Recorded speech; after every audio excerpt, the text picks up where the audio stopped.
welcome back to my channel. For those who are new here, please like, subscribe, and hit the bell button to get notified every time I post a new lesson video. As much as possible, I'm going to post new video lessons every day. So if you're someone who's having a hard time or just really wants to find a new way to study, then this channel is right for you. So if there are any professional PTs out there or teachers who's willing to help me, that would be so great. And if you're just someone who's willing to help me improve my lessons or suggest new topics, please comment down below. So again, I'm Destine Marie Villarmino, a freshman student of BS Physical Therapy. And in this video, we are going to talk about the anatomical position, directional terms, and anatomical planes. So without further ado, let's now proceed to the lesson. So as you can see, this is what an anatomical position looks like. Every movement in the directional terms always starts with anatomical position. The body is standing erect with palms facing forward and the back of the hand is facing backwards. The legs are also straight with feet flat on the ground. Learning the anatomical positions will be your reference when using the directional terms. For example, a person is in a lying down position. How would you recognize which is top and bottom if you base on his current position? That is why we always use the anatomical position as a reference. Now let us move on to the next slide, which will be our directional terms. First is proximal, meaning it is closer to the body or its point of attachment. Then the distal is used when the body part is farther from the body. I want you to look at the illustration while I give the examples. First one is the hand is distal to the elbow, meaning the hand is farther from the body than the elbow. Next is the neck is proximal to the shoulder because the neck is nearer to the body than the shoulder. And lastly, the palm is distal to the wrist because the palm is farther away from the body than the wrist.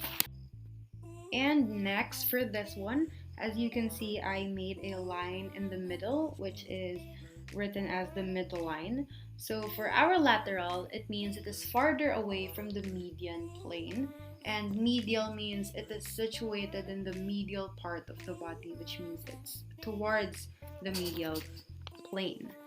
And the example here is the eye is medial to the ear, meaning that the eye is closer to the midline compared to the ear. And here we have ipsilateral. It refers to things on the same side of the body, while contralateral refers to the opposite sides of the median lane. For example, the right arm is ipsilateral to the right ear because they are both on the right side, so it can either be the right or the left. And for the example of contralateral, the left leg is contralateral to the right leg because they are both on opposite sides of the meridian. Now let's proceed to superior and inferior. Superior meaning a body part higher than another, while inferior means the body part lower to it. So for example, the head is superior to the neck because the head is higher than the neck. And also the torso is inferior to the head, also meaning torso is lower than the head. And next we have the palmar, the dorsal, and the plantar. Palmar is used for the palm of the hands, while the bottom of the feet is called plantar. While both the feet and the hands on top of them is called a dorsal or the dorsum. Now let us proceed to our anatomical planes. Now there are three types: the coronal plane, the sagittal plane, and the transverse plane.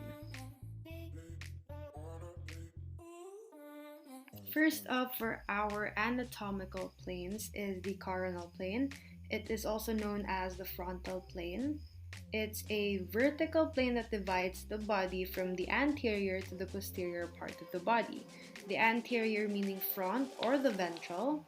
For example, the kneecap is situated at the anterior side, meaning your kneecap is in front side of the body. Next, posterior is the hind part or the back.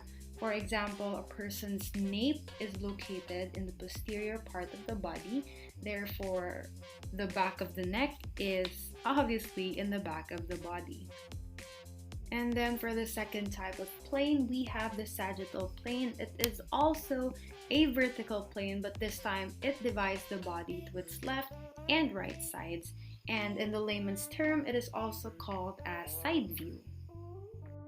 And then lastly, for our transverse plane, this time it's a horizontal plane that divides the body from top to bottom, as you can see in the illustration. So I guess that's it for our lessons. Before we end this, now we will do a quick recap on everything. First, the directional terms: anterior meaning front, posterior meaning back, the proximal meaning closer to the body, and the distal is farther from the body. The superior is higher than a body part, while the lateral is away from the middle or the midline, and the medial is towards the middle. The ipsilateral on the same side and the contralateral on the opposite side, while the inferior is lower than a body part.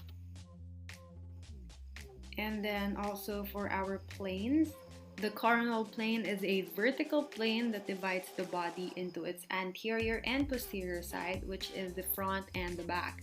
And then for the sagittal plane, it is also a vertical plane, but this time it divides the body into its left and right sides. While the transverse plane is a horizontal plane that divides the body to its top and bottom parts. Well, that is all for our lesson today. Thank you for everyone who finished the video and enjoyed it. I am very thankful for everyone who watched and supported. So please like and subscribe and hit the bell button so I can notify you every time I post a new video.